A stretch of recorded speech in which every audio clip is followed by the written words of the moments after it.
Lesson 8, Unit 3. Risk Planning, Part 2. It's important to note that it's not economically feasible to prepare a response plan for all risks identified in the project.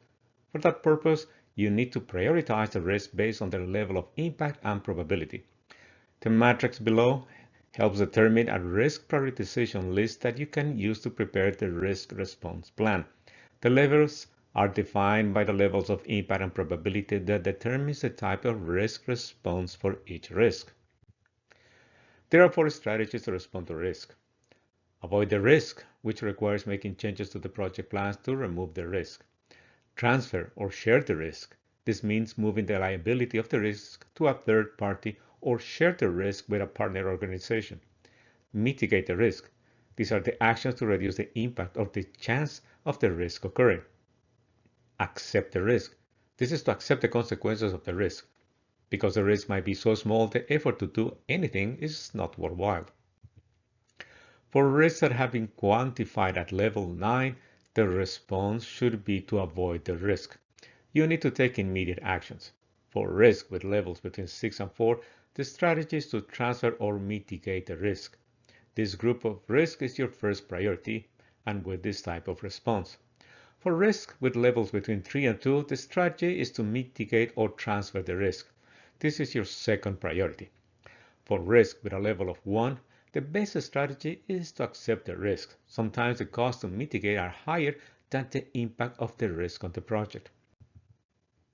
In the risk management plan, you need to detail the risk response strategies for each risk and the preventive or contingency plans. Preventive plans include the actions to prevent the risk from happening or reduce the probability that the risk may occur. These plans require the use of resources.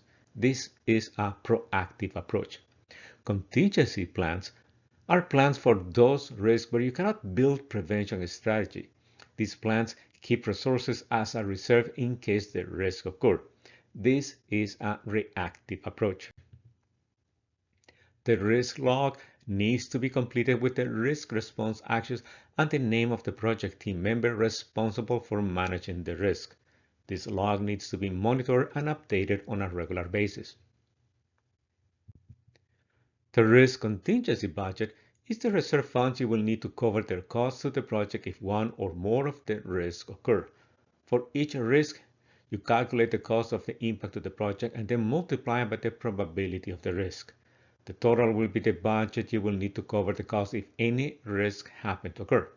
This budget is different from the budget you will need to use to implement the preventive actions to minimize, transfer, or avoid a risk. A contingency budget is a reserve budget that you only use when a risk occurs. A final note is to understand that risks that are so significant that if they occur, they can close the project. Force majeure or greater force is a sentence to describe unexpected events that are so catastrophic that they are outside the scope of risk management planning. These risks include unpredictable natural events such as volcano eruptions, earthquakes, and human events such as economic collapse, wars, terrorist attacks, and even global pandemics.